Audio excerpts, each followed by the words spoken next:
Boa noite, meus amados irmãos. Convido a todos para ficarem de pé, onde nós hoje vamos estar continuando nossa série de estudos no capítulo 9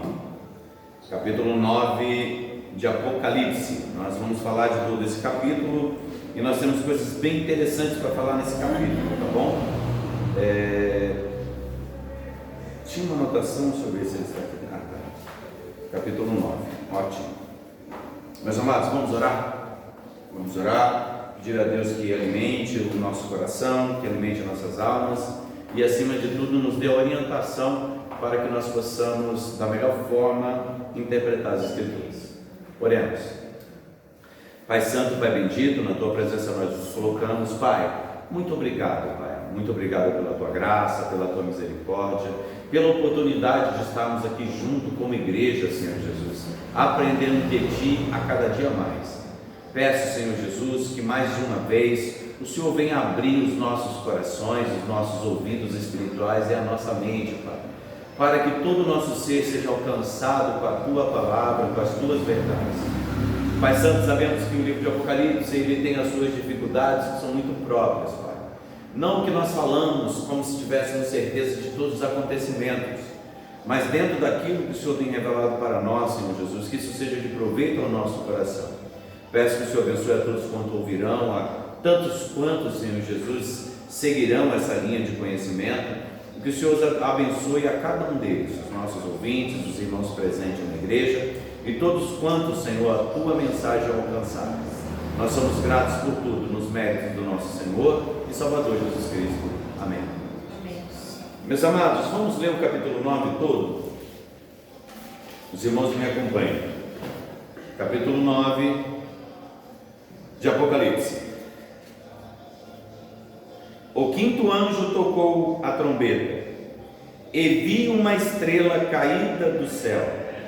Foi-lhe dada a chave do poço do abismo. Ela abriu o poço do abismo, e subiu fumaça do poço como fumaça de grande fornalha, e como a fumaceira saída do poço, escureceu-se o sol e o ar. Também da fumaça saíram gafanhotos para a terra, e foi-lhe dado o poder como o que tem os escorpiões da terra.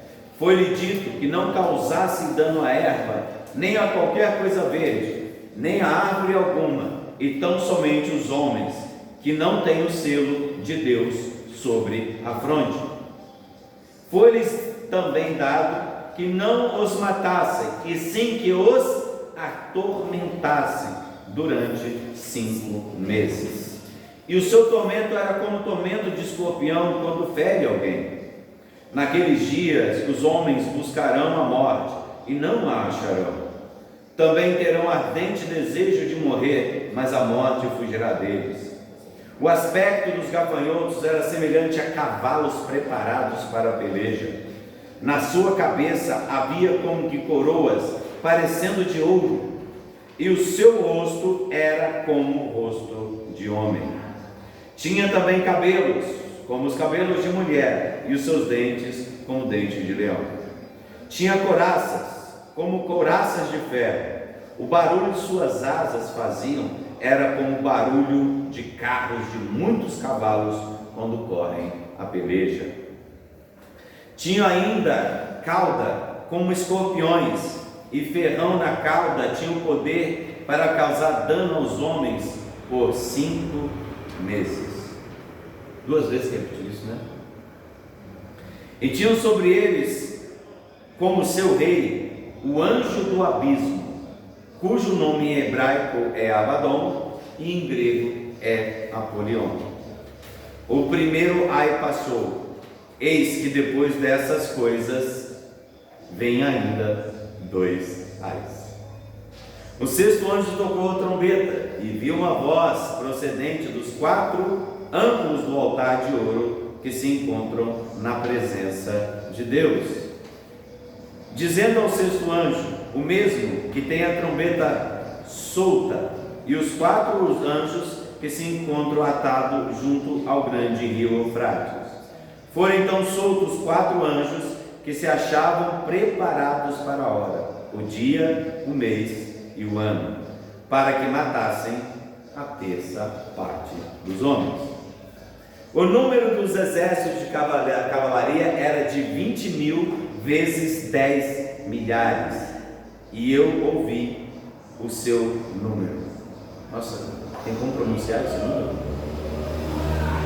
Assim, nesta visão, contemplei que os cavalos e os seus cavaleiros tinham couraças cor de fogo, de jacinto e de enxofre. A cabeça dos cavalos era como cabeça de leão, e a sua boca saía fogo, fumaça e enxofre. Por meio desses 3 flagelos, a saber, pelo fogo, pela fumaça e pelo enxofre que saíram da sua boca, foi morta a terça parte dos homens. Pois a força dos cavalos estava na sua boca e na sua cauda, portanto a sua cauda se parecia com serpentes e tinha cabeça, e com ela causava dano. Os outros homens, aqueles que não foram mortos por esses flagelos, não se arrependeram das obras de suas mãos, deixando de adorar os demônios e ídolos, de ouro, de prata, de cobre, de pedra e de pau, que nem podem ver, nem ouvir e nem andar, nem ainda se arrependeram dos seus assassínios, nem das suas feitiçarias, nem da sua prostituição e nem dos seus furtos. Odeio-os assim.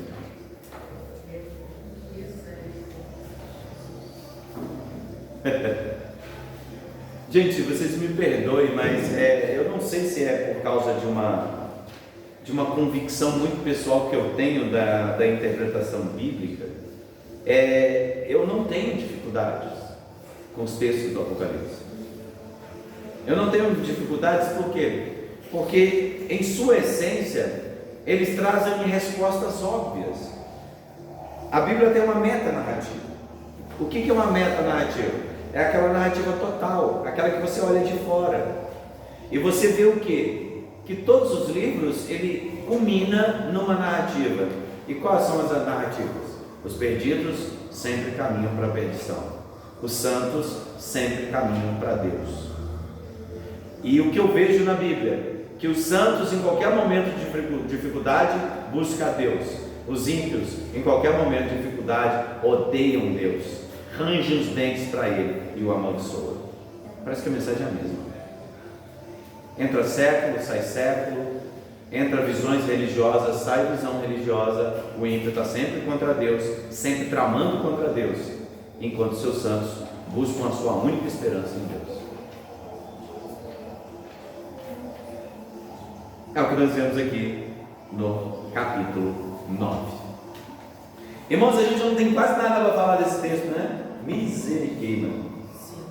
Vamos lá. Primeiro, o que os gafanhotos não são? Os gafanhotos aqui não são. Primeiramente, não são helicópteros, tá, irmãos? Igual tem um filme aí, Deixados para Trás. Eu costumo dizer que tem muitas pessoas que baseiam sua teologia no Deixados para Trás. Não baseia na Bíblia, porque não encontra nenhuma base para esse tipo de coisa. Por não entender a linguagem bíblica, nós vemos uma série de confusões acontecendo. O capítulo 9, meus amados, eu comparo o capítulo 9 como um capítulo que retrata o milênio. O governo de Cristo e a execução dos maus, o juízo sobre os maus. É assim que Deus julga. E os santos em seu templo julgando junto com Deus. Irmão, se eu fosse definir uma palavra para o capítulo 9, eu queria dizer hipérbole. Os irmãos sabem o que é hipérbole? Irmãos sabem o que é hipérbole? Os irmãos que estão ouvindo sabem o que é hipérbole? Hipérbole é um exagero de expressão. Quando nós maximizamos alguma expressão, por exemplo, como é que está a chuva lá fora? Vai cair o céu. Isso é uma hipérbole, o céu não vai cair. Ou quando assim, como é que estava a sua casa? E rapaz, tinha 1 milhão de pessoas lá em casa. Provavelmente não cabe 1 milhão de pessoas na sua casa. Mas você quis dizer o quê? Que tem muita gente lá. Estava todo mundo lá. Ou quando você usa essa própria expressão. E aí o pessoal foi para sua casa e falou todo mundo. Eu fico imaginando o mundo inteiro dentro da tua casa. Então provavelmente não é isso que a palavra quer dizer. A essa expressão que a gente chama de um exagero de expressão, nós damos o nome de hipérbole. Por exemplo, o número de cavalheiros desses gafanhotos era de quanto? Vocês viram aqui? 20.000 de 10 milhares. Ou seja, 20.000 vezes 10 milhares. 200 milhares. É possível a gente conseguir, eu consigo fazer isso numa anotação científica, né? Mas é possível você fazer um cálculo desse, numericamente? Como que digamos assim, né, a datação científica, a numeração científica que você arruma hoje nas calculadoras é muito posterior a esse, né, o conceito. Então o que nós estamos querendo dizer? Que esse número ele é inalcançável. O número é um número absurdo, assim como 1000 na Bíblia não significa 1000. 1000 na Bíblia significa, em seu contexto, é que vai dar o sentido. Por exemplo, quantas pessoas estavam no céu? Vocês lembram? No trono? Tinha milhares de todas as nações, de todas as etnias, de todos os tempos, de todas as épocas. Estava todo mundo lá no céu. Qual é esse número? Incontável. Essa é a ideia. Então nós teremos muitas hipérboles. Não só hipérboles de quantidade, mas hipérboles também em termos de exagero de expressão. Por exemplo, como que está o céu? Aí você pergunta para a pessoa que está ameaçando o chuveiro: como que está o céu? Rapaz, o céu está preto. O céu está preto? Não está. Não tem uma cor preta.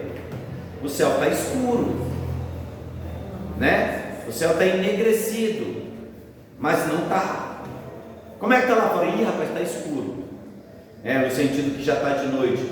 Mas na verdade é porque está aquela penumbra. Então você vai ver vários exageros de expressões. Por isso que eu disse, há vários conceitos de hipérbole. E o capítulo 9, ele tem vários conceitos a respeito disso.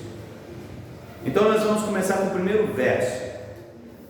Está escrito assim: o 5º anjo tocou a trombeta, e vi uma estrela caída do céu na terra. João estava lá no céu e viu caída. Engraçado que a palavra caída significa que estava no passado, né? Então ele viu uma estrela que foi caída do céu. Tem gente que consegue falar que a estrela está muito ligada a anjo, então ela consegue associar isso a alguma coisa boa. Eu tenho muita dificuldade, porque o capítulo 9 fala de juízo. Engraçado que o verso 13 do capítulo 8, a última frase, ela narra bem o que vai acontecer no capítulo 9. E o que está escrito? Então vi uma águia. Para começo de conversa, a águia, esse animal de rapina, significa que a vítima está em iminência de ser atacada. Essa águia voando. E essa águia voando, olha só, pelo meio do céu dizia em grande voz: ai, ai, ai dos que moram na terra, por causa do restante das vozes da trombeta dos 3 anjos que ainda tem que tocar. Ou seja, a ave de rapina, a predadora, já está avisando para a vítima: nós vamos te pegar, da forma mais violenta possível. Então você vai perceber esse traço. E está escrito ainda: e foi-lhe dada a chave do poço, da onde? Do abismo. Irmãos, quem é essa estrela? Irmãos, essa expressão, eu já vi essa expressão em algum lugar. E ela está onde, essa expressão? Que eu vi uma estrela caindo do céu. Também. Também, bem lembrado do retiro. Mas nós também vamos falar o que? Lucas 10, 18. Alguém lê para mim o que está em Lucas 10, 18? Está difícil as crianças hoje, hein? Misericórdia. Não para toda hora. Crianças, vai para o lugar, faz o que vocês têm que fazer, tá bom? Senão vocês me desconcentram aqui também. Lucas 10. Isso, Lucas 10, 18. Mas ele lhes disse: Eu via Satanás caindo do céu como um relâmpago. Continua? Então, qual é o contexto que Jesus diz isso? Lê para mim o verso 17, irmã Eliana. Então regressaram os 70 possuídos de alegria, dizendo: Senhor, os próprios demônios se nos submetem pelo teu nome. Mas ele disse: Eu via Satanás caindo do céu como um relâmpago.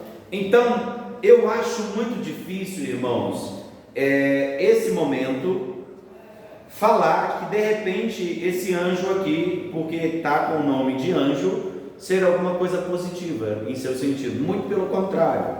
E que nós estamos aqui, se nós fôssemos traduzir, poderia: eu vi Satanás caindo do céu.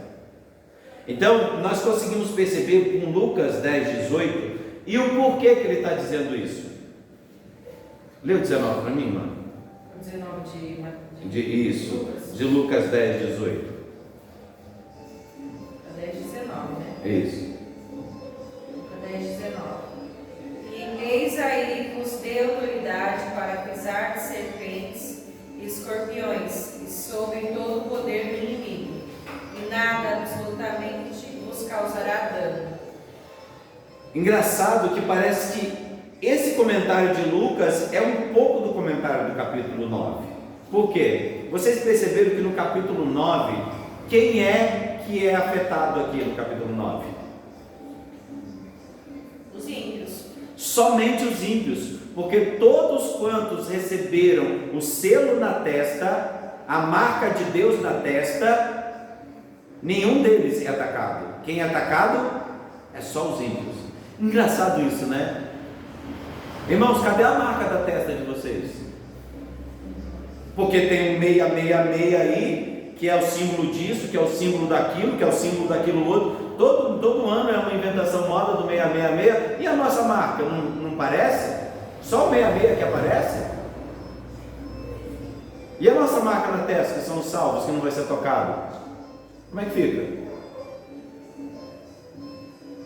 Vocês percebem que é impossível você ter a marca da besta e você ter a marca de Deus se as duas estão contrabalanceando? Então, se tem uma marca para um, tem uma marca para outro. Então, se as pessoas afirmam que haverá uma marca literal, cadê a nossa marca literal? Porque nós já somos selados, nós não seremos, nós somos selados. Engraçado que na minha testa não está escrito absolutamente nada. Então, pensem por si só a respeito disso. Então, o que nós podemos perceber aqui? Nós temos que entender que o que? Essa estrela caída foi-lhe dada a chave do poço do abismo. Então, essa criatura que caiu, essa estrela que caiu, a palavra-chave é o que? Poço do abismo. Irmãos, deixa eu te fazer uma pergunta. Qual é a primeira regra da hermenêutica? A Bíblia explica a própria Bíblia. E nada melhor ainda do que isso ser no mesmo livro, o mesmo autor. Então vocês vão um pouquinho, Apocalipse 17, 8.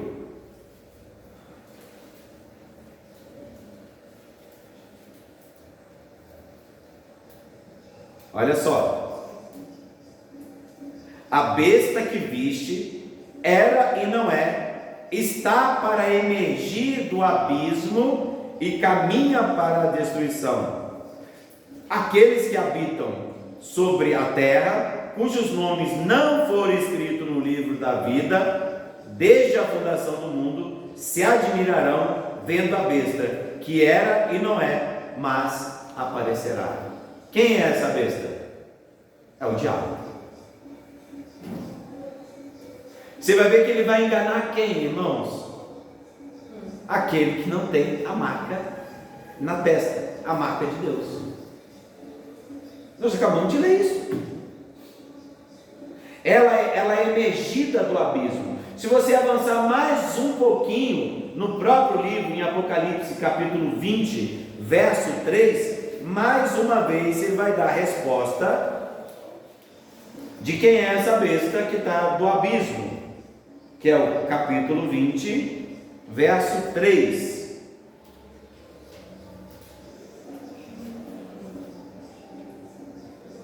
Olha só, o nome está no verso 2. E ele segurou quem? O dragão. Aí ele explica, a antiga serpente, ele aponta para o Éden. E ele depois explica que é o diabo. E ele explica mais ainda, que é Satanás. E o prendeu por quanto? Por 1000 anos. Então, peraí, se ele é essa mesma besta, então significa que já no capítulo 9, a besta já está presa no abismo, porque ele lançou ela e prendeu ela lá, deu a chave, mas você só vai abrir a hora que ele mandar. Vocês estão entendendo o que eu estou falando? Sim. Eu sei que as pessoas jogam entendimento para esse texto no capítulo 20, mas ele já está sendo explicado no capítulo 9. E que por sua vez o capítulo 9 é o final de capítulo 6, que é quem? O quarto cavaleiro, que é o cavaleiro da morte. Vocês estão entendendo? De novo, por que eu estou dizendo tudo isso? É que vocês têm que entender, porque o primeiro cavaleiro, o cavaleiro branco, que é o evangelho, triunfante, vencendo para vencer, depois vem a aprovação dos santos. Depois da aprovação dos santos, que vem aonde? Qual cavaleiro que é a aprovação dos santos? É o cavaleiro vermelho. Depois vem qual cavaleiro? O amarelo, que é a doença, que ataca o quê? A doença aqui geralmente é por causa de guerras, por causa de flagelos, por causa da natureza. Lembra uma parte da natureza, um terço a parte foi morta? Beleza, até aqui, o que está acontecendo? Os salvos e os ímpios estão juntos. Mas desde esse momento, eles já são separados. Agora, quando entra o último cavaleiro, o que acontece? O mundo acaba. Sim. De novo, quando que o mundo acaba? Quando Satanás é lançado do céu. Então, na verdade, o capítulo 9 agora vai recontar o último cavaleiro. Vocês estão entendendo as ligações? Mais uma vez, nós estamos recontando a história pela terceira vez. Nós começamos com a introdução, que contou o primeiro. Depois nós temos o primeiro 7. Qual é o 7? O primeiro 7, as 7 igrejas. Qual é o segundo 7? Quais são os 7? Qual é o próximo 7? As 7 igrejas. O que vocês leram, gente? O que vocês me acompanharam? Quantos 7 nós falamos? Não foram vários. As 7 igrejas, os 7 selos, e agora nós estamos falando sobre o quê? A gente falou sobre, agora é as 7 trombetas. Então, meus amados, é isso que eu estou falando para vocês: 7 igrejas, 7 selos e 7 trombetas. Então nós estamos recontando a história de Apocalipse pela terceira vez. Isso implica o quê? Que toda vez que o Apocalipse ele recapitula a história, o que ele faz? Ele conta a história inteira, só que ele acrescenta a cada parte dessa história um elemento novo, um elemento mais claro. Então agora, esses 3 últimos ais representam o quê? O último cavaleiro. E o que o último cavaleiro fez, irmãos? O último cavaleiro fez anteriormente, que foi a dos 7 selos. O que ele fez? Ele destruiu tudo. Ele trouxe morte, ele trouxe guerra, ele trouxe flagelo, ele trouxe... E as pessoas gritavam: que montanha, venha sobre nós. Não é isso? Por quê? Porque nós tememos a face do Cordeiro. Ou seja, eles procuravam a morte e não... Adivinha qual é o último versículo que nós vamos ler desse capítulo? O que ele vai dizer? Do 9? do capítulo 9, um dos últimos aí. Quando os escorpiões começarem a ferir, o que eles iam pedir? A morte. Eles iam achar? Não. Você entendeu agora? Vocês estão entendendo? É a mesma palavra-chave. Eles vão procurar a morte e não vão achar. Por quê? Porque isso já aconteceu no último cavaleiro. Aí vocês vão vendo que agora a história vai sendo contada. Esse último cavaleiro, ele vai representar quem?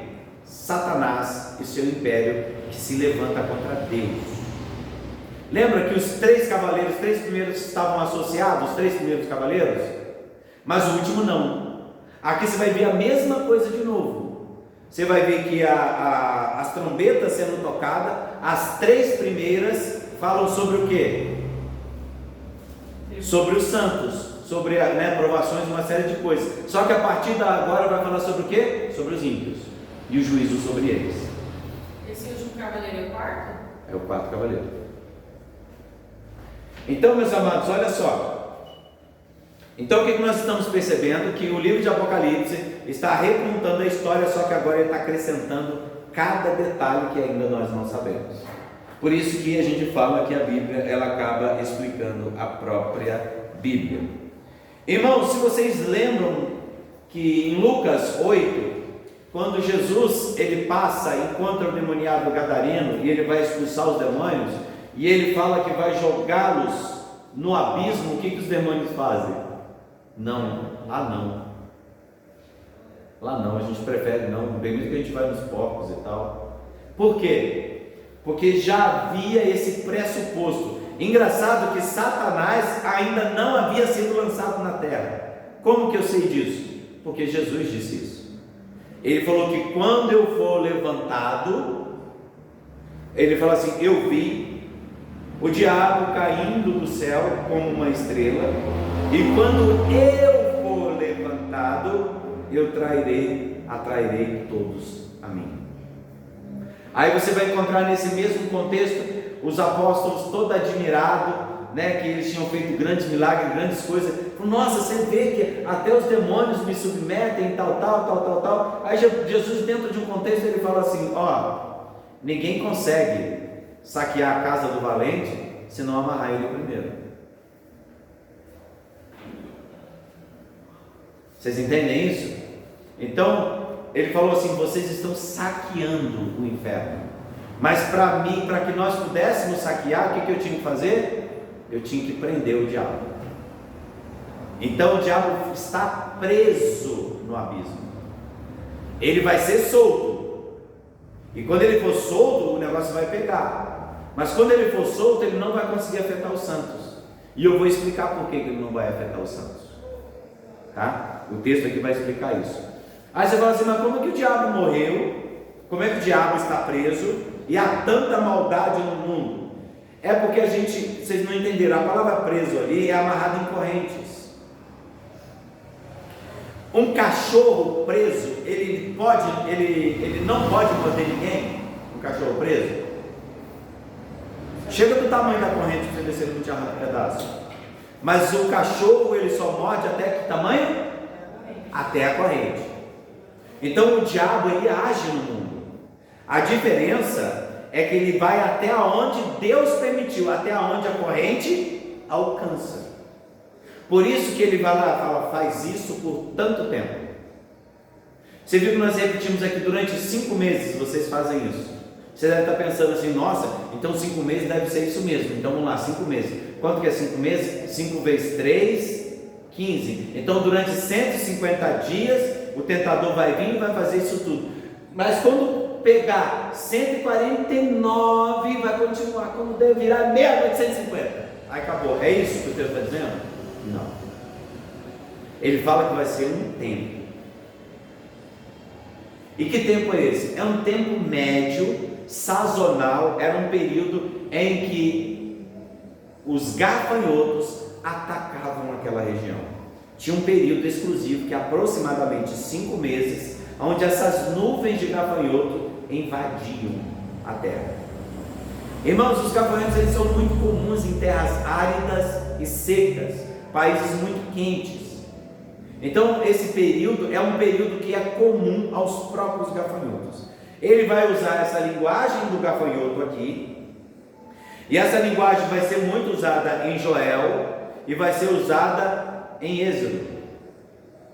Em 2 pontos vai ser usada essa expressão gafanhoto. Uma para definir a praga no Egito, essa praga de gafanhotos, que atormentou todos os homens. E vocês percebem uma coisa muito interessante que vocês não perceberam, é que a nuvem de gafanhoto afetou quem?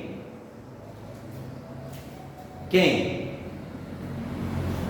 Os hebreus? Só os egípcios.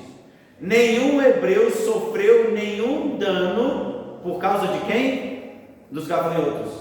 E o que nós lemos aqui? Que nenhum daqueles que receberam a marca de Deus foram o quê? Atormentados pelos gafanhotos. Então vocês estão entendendo o que está acontecendo aqui? Exatamente o que aconteceu lá. Não mudou nada. É exatamente o mesmo. E por que causou tanto tormento entre os egípcios? Uma, porque o gafanhoto era um tipo de Deus para eles. Então atormentou a mente dele, como que o nosso próprio Deus nos atacou. Segundo ponto, a fome atacou a todos. Então o tormento para a elite estava muito grande, que afetou a economia, afetou tudo. Então trouxe um tormento. E essas pessoas se viram desesperadas ao ponto de querer morrer, ao ponto de buscar a morte. Irmãos, mais uma vez, por que eu falo que esse texto é a palavra traduzida é hipérbole? Você vai ver vários exageros de expressão. É falar, então, eles queriam e não conseguiam. Não, não é isso. Elias também quis a morte, e ele não conseguiu, mas ele pediu a morte. O próprio Elias fez isso. Mas Elias realmente queria morrer? Não, foi uma expressão, porque a angústia dele era tão grande que ele queria a morte. Queria e não queria, né? Porque se ele quisesse morrer, era só ficar lá, que Jezabel matava ele, pronto, resolveu o problema. Mas ele resolveu fugir. Então ele queria a morte, mas fugia da morte. Ele buscava a morte, mas fugia da morte ao mesmo tempo. Então você vai ver que é uma hipérbole, é um exagero de expressão. Aqui o autor não está propondo que esses indivíduos iam lá, pegavam a faca, passavam no próprio pescoço e o pescoço fechava. Não é isso que o texto está dizendo. Tipo, não é uma obra de Orígenes Lessa como a desintegração da morte, um livro que eu li quando tinha 17 anos, né? Não é isso que está querendo dizer. Ele está querendo que é o desespero levou o indivíduo a buscar a morte, no sentido de a cabeça dele estava mil, angustiado, com todas as suas finanças caídas, com todas as suas dificuldades, e aquilo atormentava ele de tal forma que ele desejava a morte, mas não alcançava. Porque se ele morresse, gente, se eu morresse era bom, hein? Quantas vezes você já viu gente passando por dificuldade e ela, gente, olha, eu confesso para você, se eu morresse hoje ia ser bom. Ou seja, ele buscou a morte, mas não conseguia.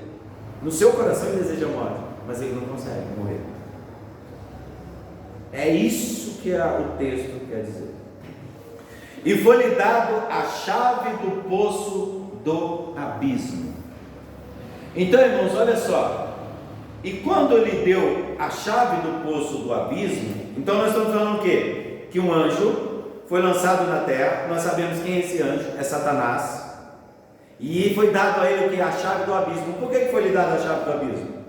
Para que no momento em que Deus determinasse, ele fizesse o quê? Abrisse a chave. Para quê? Para soltar os demônios. E os demônios vão fazer o quê? Vai atacar quem? Os ímpios. Entenda bem, o capítulo 9 é um capítulo de juízo para os ímpios. Verso 2: e abriu o poço do abismo.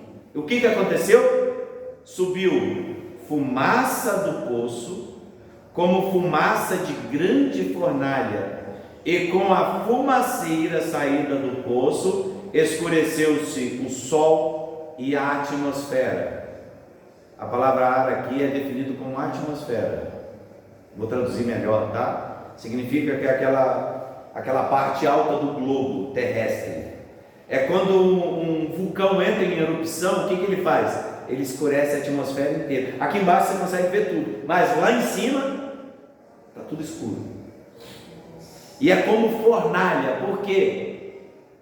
Porque a fuligem cai, a fornalha quando queima, a fuligem cai, ou seja, a fuligem cai, o sol fica negro, escurecido, é isso que está escrito aqui. E com fumaça da grande fornalha, eles estão vendo um vulcão aqui, irmãos. E deixa eu te falar, aonde aconteceu algo muito parecido com isso aqui? Está em Êxodo, numa cidade onde todos eram ímpios, e aonde o amigo de Deus, conversando com Deus, falou assim: mas Senhor, se tiver se tiver 50, será que o Senhor não livraria essa cidade? E se tivesse 40, e se tivesse 30, chegou ao ponto de ter quem? Só Ló. E o que aconteceu com essa cidade? Uma fornalha fumegante veio e matou quem? Todos quem? Todos os ímpios.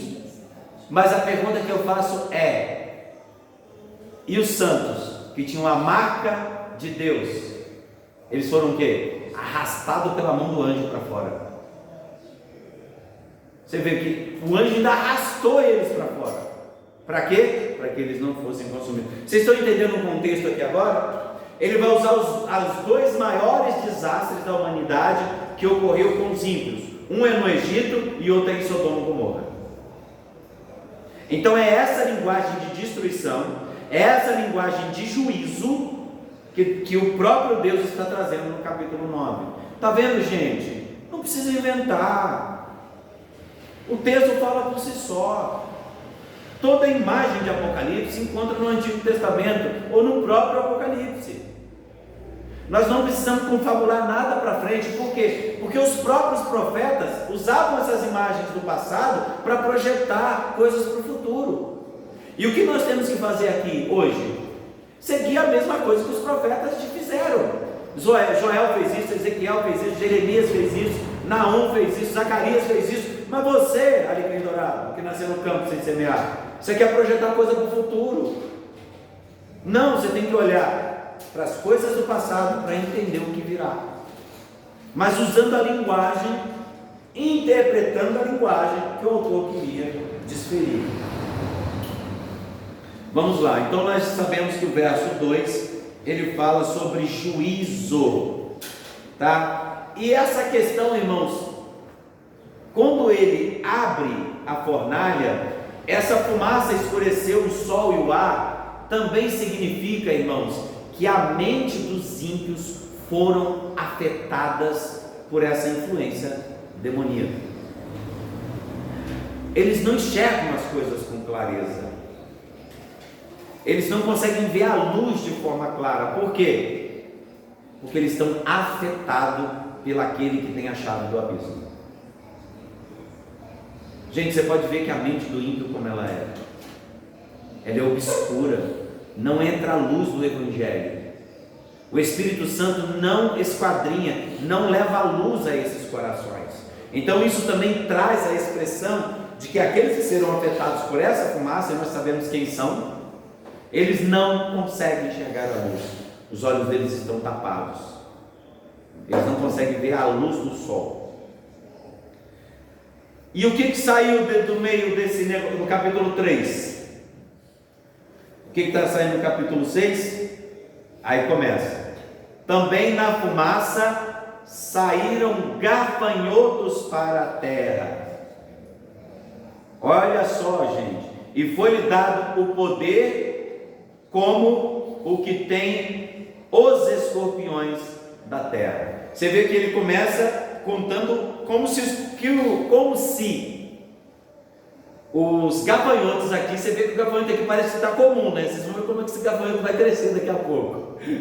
Mas como se fosse um gafanhoto, só que não é qualquer gafanhoto. Por quê? Porque esse gafanhoto, vocês vão perceber que ele não come erva. Ele não ataca a natureza, ele ataca quem? Os seres humanos, os ímpios. E eles atacam com o quê? Foi-lhe dado o poder como o poder de escorpião. O que o escorpião faz? Ferroa. E quando ele ferroa, provoca o quê? Dor. não provoca morte. Vamos lá, gente. Os escorpiões do deserto, eles são escorpiões quase do tamanho da minha mão, gente. É um negócio assustador. Ele é preto, gigante. Só que ele é 10 vezes menos perigoso que o nosso escorpião daqui. Porque o escorpião amarelo brasileiro, ele mata. É bem provável que uma pessoa com menos de 50 quilos morra rapidamente, tá? Ou seja, uma criança ferroada pode ser que ela morra rapidamente. E qual que é o problema da mordida da picada desses escorpiões do deserto? É o quê? A dor intensa. Vocês estão entendendo? Não é que a dor vai provocar morte. A dor é dor mesmo. É muita dor. E eu não sei quantos de vocês já foram picados por escorpião. É uma dor que não para. Ela tem um período de tempo que ela dura. Tem pessoas que falam que dói 24 horas, tem pessoas que falam que dói 12 horas e dói sem parar. Então você vai perceber que, e também ele sair da fumaça, saíram gafanhotos da terra e foi-lhe dado o poder, o que tem os escorpiões da terra.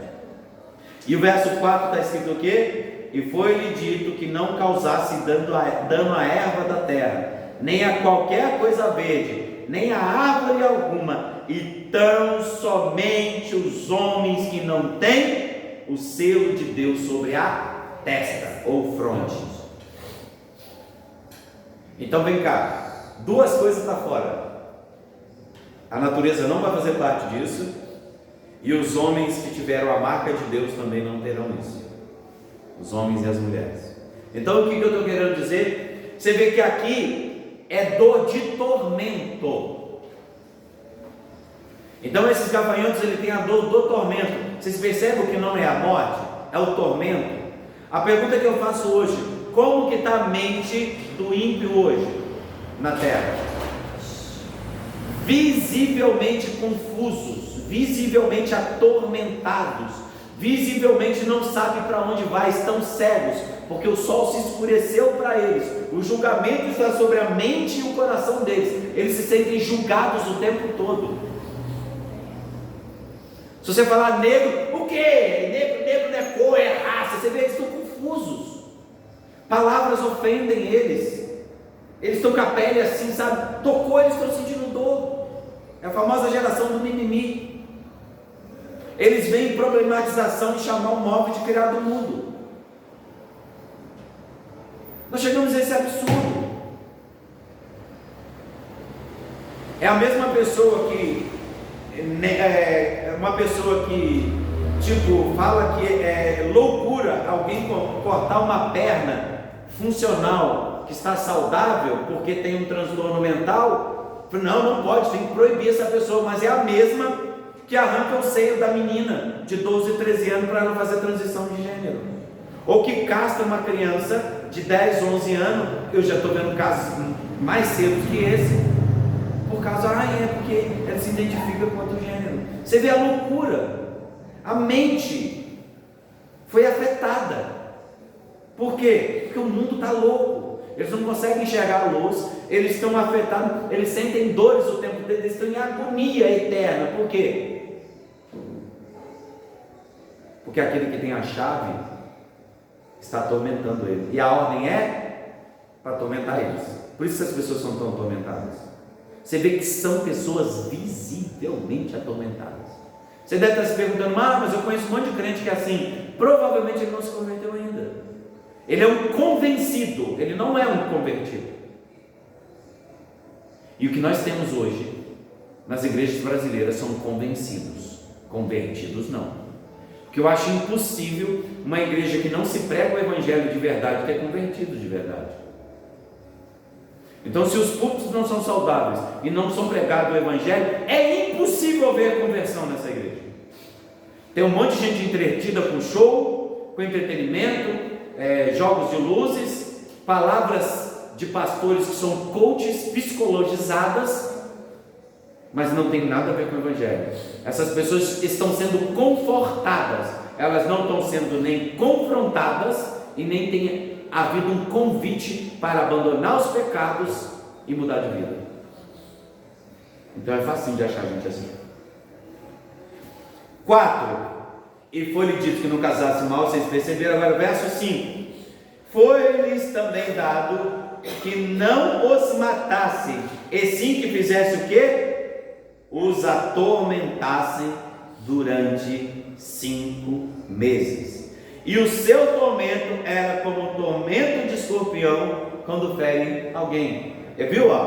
O próprio verso ali já fala. Você está vendo como o verso agora ele vai numa eterna crescente? Você vê que cada verso é acrescentado um elemento novo. Para quê? Para mostrar para vocês como é que o ímpio ele vai sendo afetado. Primeiramente ele sente dor. Daqui a pouco a mente dele fica turvada. E por causa dessa dor, o que vai acontecer? Verso 6. Naqueles dias, homens buscarão a morte e não acharão. Também terão ardente desejo de morrer, mas a morte fugirá deles. O que eu expliquei para vocês? Lembra da hipérbole aqui? Do exagero de expressão? A mente dessas pessoas e a dor que elas sofrem é tão grande que o único desejo que ela tem é de morte. Por quê? Porque a vida não faz sentido. A vida não faz sentido. Você pode ver que essas pessoas que têm esse tipo de vida, a vida não faz sentido. Parece que as coisas não têm propósito, parece que as coisas não têm fim, parece que eu vim na terra só para sofrer e morrer. Por isso que você vê uma geração depressiva. Por quê? Por causa dos tormentos.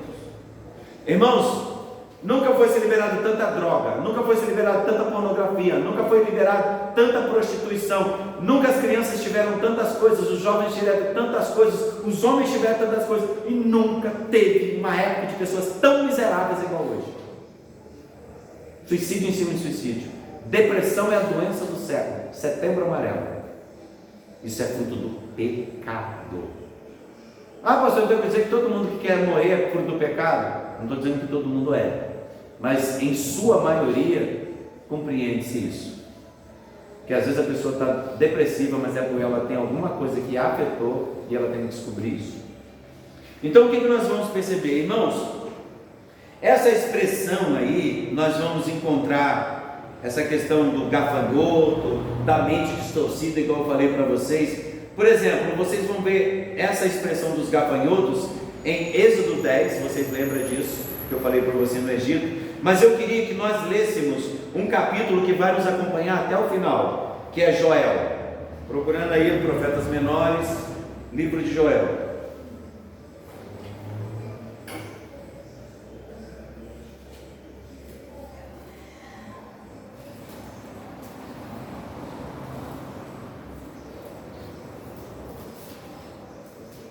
Está lá perto daqueles pequenininhos lá, Geu, essa galera toda aí, Sofonias, Abacuque.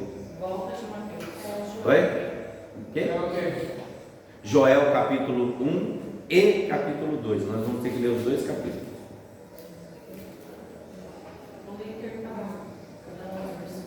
Pode ser? Vamos ler bem alto intercalado aí, cada um lê um. A irmã Helena começa, depois. Não leu não. Samuca lê também, depois o Léo, depois a irmã, e depois o Fábio, tá bom? Vamos lá? Lê alternadamente os dois capítulos, rapidinho. A gente vai ler até o final? Aí quando terminar um, vai. Isso, vai continuando o outro. Quando um terminar, a gente faz esse ciclo. Vamos lá? Joel 1. Palavra do Senhor que foi dirigida a Joel, filho de Petuel. Samuel. 2. Ouçam isto, anciões, escutem todos os habitantes do país. Já aconteceu algo assim nos seus dias, ou nos dias dos seus antepassados? Narrai isto a vossos filhos, e vossos filhos o façam aos seus filhos, e os filhos destes a outra geração. Vieram as nuvens, mais nuvens de gafanhotos, e comeram todas as plantações. O que os primeiros gafanhotos deixaram foi devorado pelos que vieram depois. Acordem bêbados e chorem, lamentem-se todos vocês, bebedores de vinho, grite por causa do vinho novo. Ó, antes de vocês continuarem a ler, vocês começam a ver o que está sendo narrado aí. O desespero. Chorem, gritem. Por quê? Porque tudo de bom foi tirado de vocês.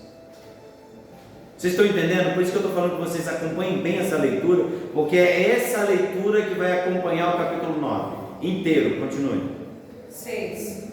Porque veio um povo contra a minha terra, poderoso e inumerável. Os seus dentes são como dentes de leão, e eles têm os queixais de uma leoa. 7, Samuel. Os que habitavam a sua sombra voltarão, reviverão como trigo, florescerão como a videira, e a samba de Israel será como do vinho de Líbano. Lamenta com a virgem que, pelo marido da sua mocidade, está cingida de pano de saco. Os sacerdotes e os servos de Deus choram no templo do Senhor, porque não há mais oferta de alimentos nem de vinho. Os campos estão arruinados e a terra está seca. O trigo está destruído e o vinho novo acabou. O azeite está em falta. Envergonhai os lavradores, uivai, vinhateiros. Espera aí, olha só. Vocês veem uivais. Você entende? Ou seja, é o desespero do desespero do desespero. Vê que a narrativa inteira é um desespero por causa de quê? Por causa de quem? Gafanhotos. Ou seja, gafanhotos é sinônimo de quê? Total desespero para aquele que confia em quem? Nas coisas e não em Deus. Quem são essas pessoas? Os ímpios. Continue. Envergonhai os lavradores, uivai, vinhateiros, sobre o trigo e sobre a cevada, porque pereceu a messe do campo. 12. A vinha está seca e a figueira murchou, o romazeira e a palmeira, a macieira e todas as árvores do campo secaram, secou-se, mas ainda há alegria dos homens. Cingi-vos de pano de saco e lamentai, sacerdotes, uivai, ministro do altar, vinde, ministros de meu Deus, passai a noite vestidos de panos de saco, porque da casa de vosso Deus foi cortada a oferta de manjares e a libação. Convoquem uma reunião no templo e anunciei um dia de jejum. Reúnem as autoridades de todo o povo de Judá no templo do Senhor, nosso Deus, e orem a Ele pedindo socorro. Ai daquele dia, sim, o dia do Senhor está próximo, como destruição poderosa da parte do Todo-Poderoso ele virá. Acaso não está destruído o mantimento diante dos vossos olhos? E da casa do nosso Deus, alegria e regozijo? 17. As sementes estão murchas, debaixo dos povos da terra, e os celeiros estão em ruínas, os depósitos de cereal foram derrubados, pois a colheita se perdeu. Como geme o gado, as manadas de bois estão sobremodo inquietas, porque não tem pasto, também os rebanhos de ovelhas estão perecendo. Eu clamei a ti, ó Senhor. As árvores e os pastos estão secos, como se o fogo tivesse queimado tudo. Olha, esse verso 19, vocês perceberam que, de novo, a expressão é de quê? Desespero. De novo, desespero, desespero. Já vamos já direto para o capítulo 2, verso 1. Já vai direto no verso 1. Pode ir, graça. Vai, Graça. Toquem a trombeta em Sião, deem o alarme no meu santo monte. Continua. Tremam todos os habitantes dos países, pois o dia do Senhor está próximo. Está próximo. Ou seja, olha só, vocês percebem que esse texto, ele traz qual é a ideia? Que o dia do Senhor, o dia do julgamento está próximo. A ideia, ou seja, a ideia do quarto cavaleiro aqui, a ideia dos gafanhotos aqui, E está associado à mesma coisa que vai acontecer no final do capítulo 6, que é o quê? O dia do Senhor. E não é o dia do Senhor como domingo, é o dia do escatom, o juízo do Senhor. Vamos lá. 2. Dia de escuridade, densas trevas. Para aí. De onde que saiu esse dia? Da fornalha. Eu acabei de dizer sobre a fornalha. O que aconteceu com a fornalha? Ela escureceu o sol e a atmosfera. Sim. Está vendo? É isso que o texto está falando. Esse texto está parafraseando Joel. Continua. Dia de nuvens e negridão, como a alva por sobre os montes. Assim se difunde um povo grande e poderoso. Qual desde o tempo antigo nunca houve, nem depois dele haverá pelos anos adiante, de geração em geração. 3. Diante dele o fogo devorador. Vem o fogo devorador. Atrás dele arde uma chama, diante dele a terra é como um jardim do Éden. Atrás dele o deserto arrasado. Nada lhe escapa. Vocês estão entendendo? O dia, o julgamento, é os gafanhotos, ele vem, nada escapa. Eles comem tudo, irmãos. Os gafanhotos comem até o talo final da planta.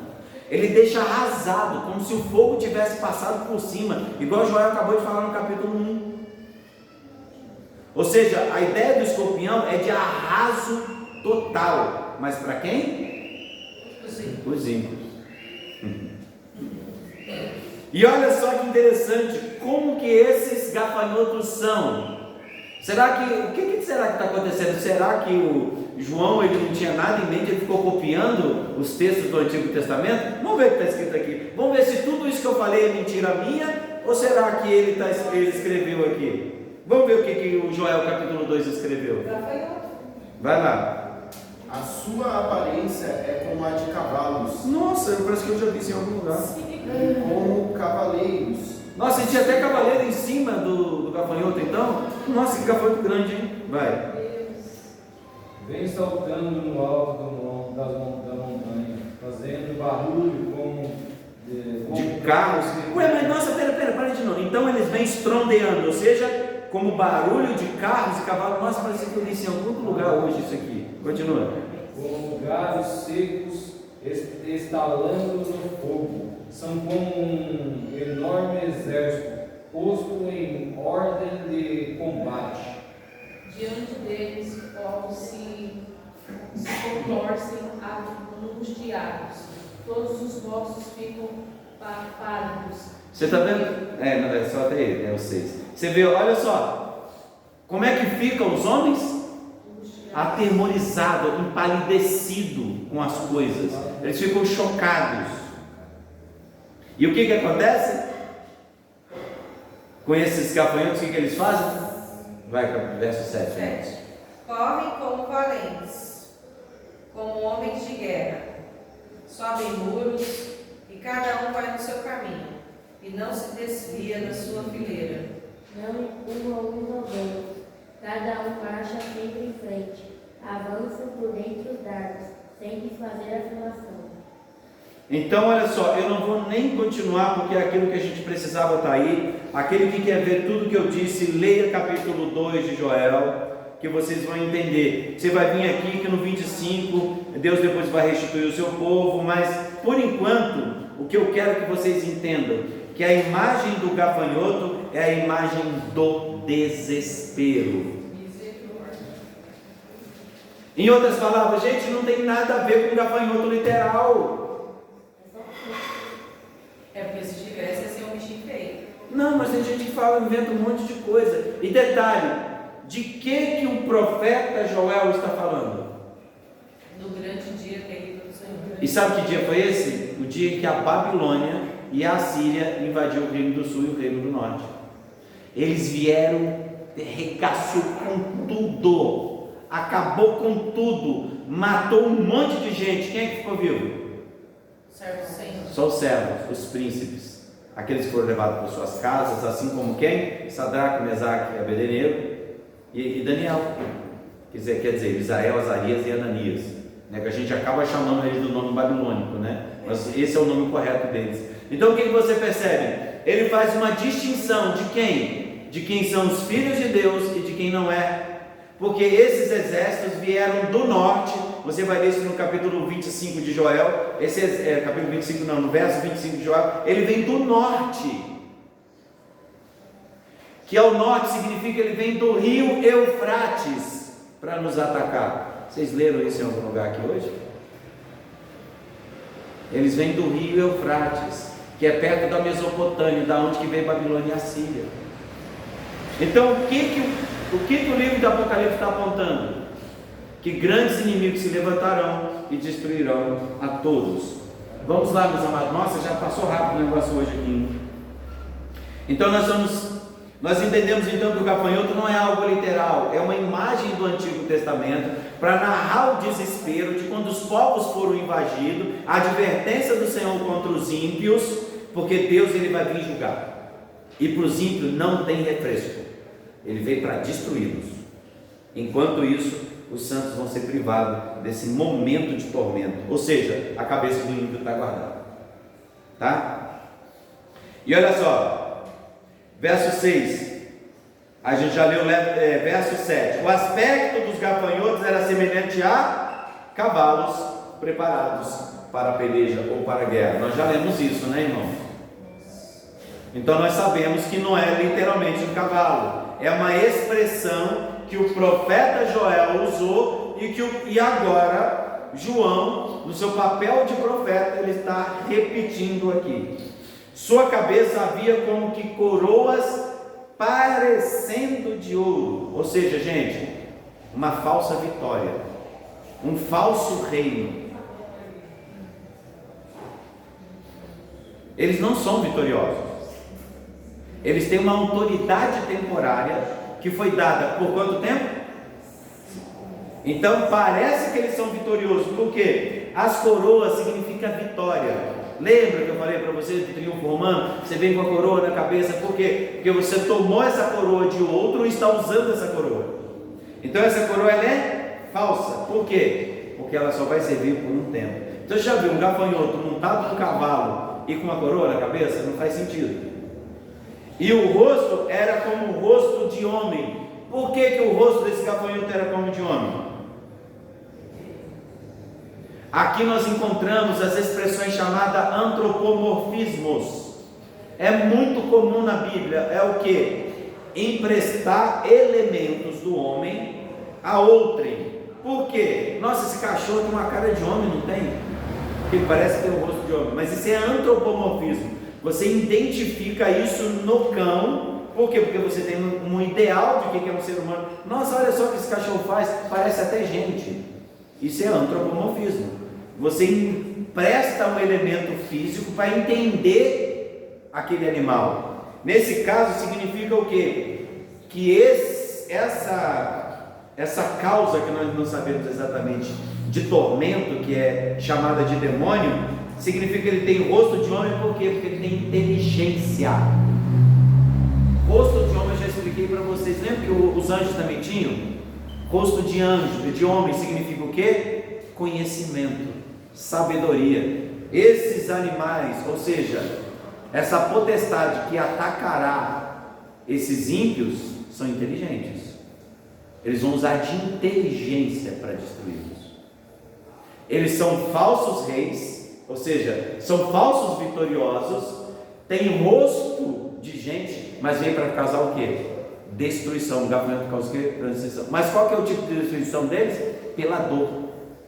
Parece que estou definindo um coach, né?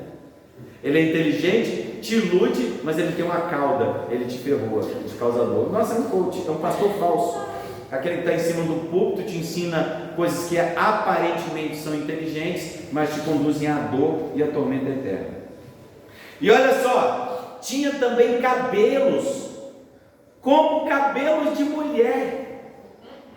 Ou seja, esse animal, ele seduzia os homens. Porque na cultura hebraica, na cultura judaica, qual é a parte mais sensual da mulher? O cabelo. Ou seja, um muçulmano, por exemplo, a mulher só mostra o cabelo para quem? Para o marido. Porque o cabelo é o véu. é a parte mais sensual da mulher nessa época. Ou seja, esse indivíduo, esse gafanhoto, ele tem inteligência de homem, ele tem a cauda de escorpião, ele devora tudo, mas o que ele faz, irmãos? Ele é inteligente e seduz os homens. É isso que o diabo faz, ele seduz os homens para condená-los posteriormente. Olha que interessante. E olha só, e os seus dentes como dentes de leão. Ele não te enxerga como pessoa, ele te enxerga como presa. Ele tem um objetivo que é o quê? Te seduzir e depois matá-lo. Matar como? De forma abrupta, selvagem, dolorosa. E eles tinham como couraças de ferro. Em outras palavras, você não encontra falha neles. Nossa, né? Aquele fulano ali manja, né? Nossa, olha o que ele fala, é verdade. Ele tem couraça. Isso significa o quê? Ele tem o poder de se defender. Aquele que está com a mente já turvada, ele nunca vai enxergar uma falha nesse bicho, que vai atacar ele, vai ferir ele, vai seduzir ele e vai convencer ele com a inteligência. Como que está a humanidade? O diabo convenceu eles de tudo. E cada um acha que o seu sistema é o melhor do mundo. A minha visão política é a melhor do mundo. Eu sou fulano, a gente ajuda os pobres, uma coraça. É mentira, ele tem dente de presa, ele não quer ajudar pobre, ele quer matar pobre. É sistema político, essas igrejas que vendem vendilhões da fé, são enganadores e têm suas coraças, é quase difícil vencê-los. E o barulho que as suas asas faziam era como o barulho de carros de muitos cavalos que correm a peleja. Quanto de nós estamos acovardados com esse sistema de hoje? O sistema dá medo na gente. Você fala uma expressão, por exemplo, eu tenho orgulho de ser homem. Vem uma miríade enviada de Satanás, invade o seu espaço digital, os haters. Você não pode falar que você tem orgulho de ser mulher. Você está sendo misógina, sexista. Você não pode dizer que homem é homem, mulher é mulher. Olha, esse biologismo não serve. Eles estão achando que mudar a palavra vai mudar as coisas, vai deixar de definir o que elas são. E eles fazem barulhos, como multidão, invadem, te amedrontam, querem te calar de qualquer jeito. Mas deixa eu falar para vocês, não vão. Sabe por quê? Porque nós temos a marca na testa de quem é o nosso Senhor. Os ímpios vão, segue essa daí. Tem ímpios que se dizem crente que apoia esse tipo de coisa, induz os filhos à homossexualidade, acha bonitinho. Deixe que a escola doutrine, ensine eles a serem desse jeito, pervertidos. Enfim, vamos lá. Verso 10. Tinha ainda cauda como escorpiões, mas isso ele já tinha falado antes, tá? No verso 3. Mas ele está ampliando ainda. E no ferrão na cauda. E tinha o poder de causar dano aos homens por quanto tempo? 5 meses. Nós estamos vendo tudo isso. Por quê? Porque Deus permitiu que esse cachorro ele mordesse ou latisse por um período determinado. A gente pode traduzir esses 5 meses por muitas coisas, mas esse período sazonal, isso significa o quê? Que essa tormenta vai passar. É lógico que quando ela passar, ela fez um arraso, mas vai ser um tempo determinado e vai ser por um tempo curto. É isso, tem um limite de tempo, não é um tempo literal. 11. Tinham sobre eles, como seu rei, o anjo do abismo, cujo nome em hebraico é Abaddon e em grego Apolion. Resumindo, o inferno e a morte. Onde vocês ouviram isso? Onde vocês ouviram isso? Que havia um cavaleiro e trazia, o seu nome do cavaleiro era o quê? Hades e o inferno, Abaddon e Apolion. que traduzido é destruição. Vocês estão falando, entenderam que eu estou falando que esse é o cavaleiro? O último cavaleiro? Vocês veem que é o texto recontando com mais detalhes, falando como que aquelas mortes, como que aquelas pessoas estavam desesperadas, por que elas estavam gritando montanha caia sobre nós? Porque a gente quer se esconder do Deus Altíssimo, por causa desse momento que nós vamos encontrar aqui, que vai ser repetido de novo lá no capítulo 20 por 21. Vocês estão entendendo que o livro é uma recontagem? Ele não é uma cronologia, é uma recontagem. Em cada recontagem ela amplia os detalhes. Nós já conseguimos observar isso no próprio capítulo 9. Não tem novidade aqui, irmãos? Já aconteceu. Já aconteceu, ele só está recontando. Mas não vai acontecer de novo no último dia. Não, está acontecendo, aconteceu no passado, Está acontecendo no começo da igreja, já aconteceu num período, está acontecendo hoje, e isso vai ampliar para ser pior ainda até a vinda do Senhor. Então, quando que acontecem essas coisas? Já aconteceu, está acontecendo e vai acontecer pior ainda. É isso que é o livro de Apocalipse. Ele não é um livro que aponta só para o futuro ou só para o passado. Ele aponta para o passado, para o presente e para o futuro. Por isso que ele reconta e ele passa, e cada vez que é recontado, ele é assim, ó, pequenininho. Aí cada vez que ele é recontado, ele amplia até chegar o grande dia do Senhor. Por isso que é cíclico. Por isso que ele amplia, porque ele reconta e a gente revive isso cada vez de forma mais ampliada. Serviu para os primeiros da igreja do primeiro século, serviu para o do século V, serviu para o século X e serve hoje para o século XX e servirá no futuro até que o Senhor volte. Impressionante, né? Então vamos lá, onde nós estamos agora? Isso, 12, né? E ele fala: o primeiro ai passou, e eis que depois dessas coisas vem ainda mais 2 ais. Vocês acharam que estava ruim? Espero que vocês vejam agora. Tem mais 2 ais. E o 6º anjo trocou a trombeta, e viu uma voz procedente do quê? Dos 4 ângulos do altar de ouro que se encontra na presença de Deus. Agora mudou a história. Meus irmãos do céu, quando que vocês viram os anjos no pé do trono? Foi quando o sangue deles foram derramados e o censário foi misturado com suas orações e ele foi lançado na terra como julgamento final. Nós não vemos isso no capítulo 6? Aqui é o 13, está repetindo o capítulo 6. Está vendo? O ai vai ser por causa de que agora? Por causa dos 4 ângulos do altar de ouro que se encontram na presença de Deus. Que são o quê? As orações dos santos. E qual é o pedido que eles faziam? Justiça. Até quando, Senhor? Até quando, Senhor, o Senhor não julga? Aí ele olhou e falou assim: está vendo? Ó, eu comecei, mas esse só foi o primeiro julgamento. Tem mais 2 ainda. Vocês querem justiça? Senta aí que vocês vão ver o que é justiça.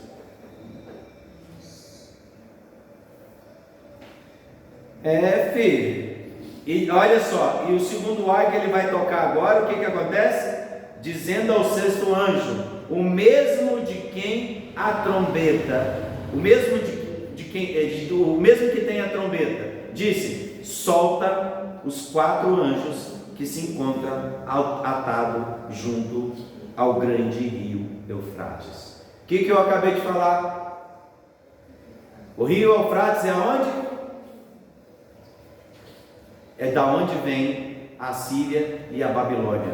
É próximo à Mesopotâmia, ou seja, é da direção do norte que o Joel falou, que viria o quê? A assolação. É de lá que viria. Ele falou: então, vocês estão passando por isso porque o diabo abriu aí, vocês viram o que aconteceu, tormento, praga, fome, um monte de coisa, mas não se preocupe, agora eu vou usar dos 4 cantos, porque vocês viram que tinham 4 anjos segurando 4 cantos para atacar os ímpios. Ele vai usar quem? Todas as nações para atacar esse povo. os ímpios. Ou seja, ímpio matando ímpio. Doideira, hein? O negócio vai ficar ruim agora, hein?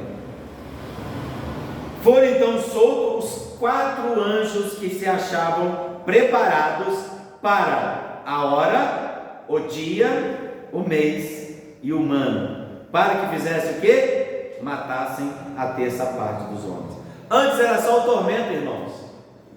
É o tormento social, é o tormento da estabilidade financeira, o momento da estabilidade do prazer, porque vinho e cereal era coisa de gente chique. Já falei, lembra? Que a gente leu isso também lá, não toqueis nem no cereal e nem no vinho. Sim. Então aqui, ó, a mesma coisa, não toque nisso, ou seja, eles ainda têm, só que agora não vai ter mais. Por quê? Então foram soltos 4 anjos para o quê? Uma terça parte dos homens morressem. Nós já não vimos isso também? Lá no Cavaleiro? Que foi dado que ele matasse quanto? Uma terça parte. Aqui de novo. Por isso que eu defendo a leitura recapitulativa. O William Hendrickson, que é o autor, ele foi um dos pioneiros a enxergar esse tipo de coisa. Eu concordo com ele. Tá? O livro é Mais que Vencedores. Aqueles que estiverem interessados em ler, é uma boa literatura. Não tem tudo, mas tem muita coisa boa lá. Assim, nesta visão, contemplei que os cavalos e os seus cavaleiros tinham coraças de fogo, de jacinto e de enxofre. Gente, é fumaça, tá? Jacinto é fumaça, tá bom?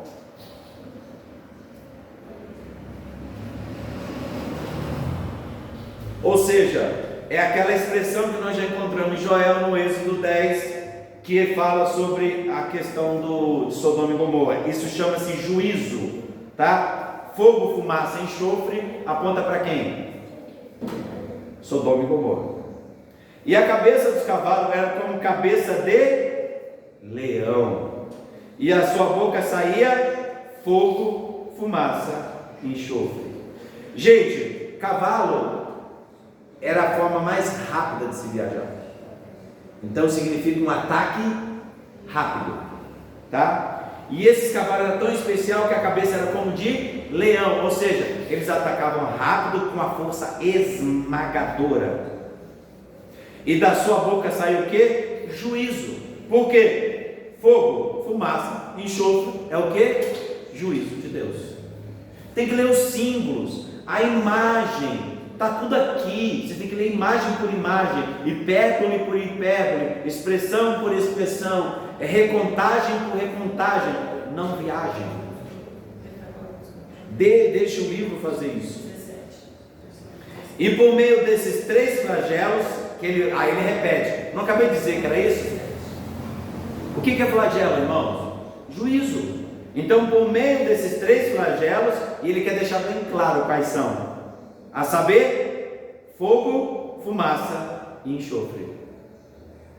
É a mesma imagem de Joel. É a mesma imagem que nós vamos encontrar onde? Em Êxodo também 10, que é a destruição de Sodoma e Gomorra.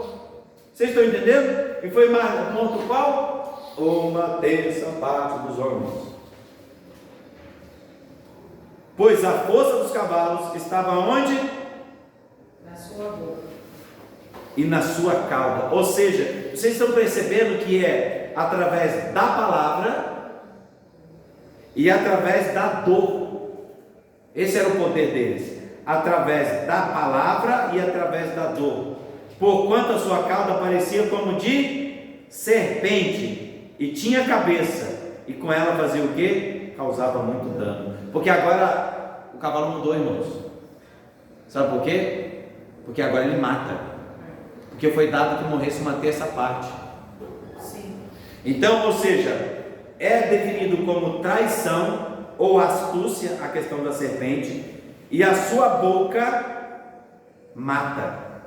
Isso faz menção a quem que vai aparecer depois no abismo, no capítulo 17? O falso profeta, Satanás, a antiga serpente. Isso aqui vai se transformar nisso depois. Ele está fazendo definição do falso profeta que se levanta. Ele tem capacidade através da palavra de matar. E essa palavra produz morte, porque ela é traiçoeira e ela leva a causar dano. Os outros homens, aqueles que não foram mortos por esses flagelos, não se arrependeram das suas obras, das suas mãos, não deixaram de adorar os demônios e os ídolos de ouro, de prata, de cobre, de enxofre, pedra, pau, que nem pode ouvir, nem andar, nem ainda se arrependeram dos seus assassínios, das suas ações mortíferas, nem das suas feitiçarias, nem das suas horóscopos, nem das suas macumba santa, nem dos seus nomes queimados no topo dos morros, nem dos seus lenços vencidos na igreja, nem das suas vassouras que varrem, nem dos seus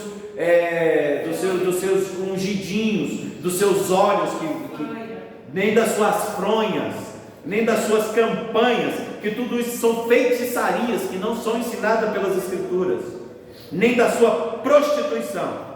E a palavra prostituição aqui não é só prostituição física, é a prostituição daquele que vive como crente, aparentemente, mas a sua vida é uma vida imoral, satânica, se comporta como um anjo na igreja e é um demônio em casa na rua, um prostituto. E nem dos seus roubos. Que roubos? Roubar o direito do outro de alcançar a salvação com a verdadeira palavra. Esse é o demônio. Ele te ilude, ele te engana e ele usa a igreja. E deixa eu te falar uma coisa: eles não vão se converter, eles não vão se arrepender. Mesmo quando Deus apertar contra esses líderes, contra esses malditos, contra esses políticos, contra esses pastores falsos, enganadores, igrejas enganadoras, eles não irão se arrepender. Deixa eu dizer uma coisa: se o Senhor não marcar na testa, não há arrependimento. Chorem as rosas, mas até no livro do Apocalipse o que você mais encontra é a eleição, a doutrina da graça. É Deus que elege o salvo. E a pessoa não vai se arrepender. Mesmo depois de tudo isso, de todas essas provações, elas não vão se arrepender. Por quê? Porque ela não tem a marca na testa. E nós encerramos hoje o capítulo 10. Vamos ficar de pé? 9. No capítulo 9, vamos para o capítulo 10 da próxima. Que mensagem para a igreja! Que mensagem de Deus para nós! Que mensagem de Deus para um mundo que não se arrepende! Por isso, arrependam-se, convertam-se, porque o Senhor virá com julgamento e Ele não vai poupar. Amém? Vamos orar? Pai Santo, Pai bendito, na Tua presença nós nos colocamos. Muito obrigado pela Tua mensagem. Glória a Deus. Muito obrigado, Senhor Jesus, por o Senhor nos ensinar tanto neste momento. Sabemos que são poucas pessoas que verão e ouvirão essas palavras, mas nós sabemos que tu, Deus Altíssimo, que o Senhor vai cumprir o propósito pelo qual essa mensagem foi pregada essa noite, e vai alcançar as almas dessas pessoas, e essas pessoas se converterão e buscarão um local, Senhor Jesus, para te buscar de forma verdadeira, Pai. Eu agradeço pelos irmãos que estão presentes. Agradeço também, Senhor Jesus, pela Igreja Reformada Viva e por todo o conselho das igrejas reformadas do Brasil. Agradecemos, Senhor Jesus, por o Senhor ter nos orientado, tem nos guiado e tem nos guardado. Obrigado, Senhor, por o Senhor nos marcar na fronte, para que a nossa mente esteja sempre cativa em Ti, para que obedecemos sempre a Tua vontade.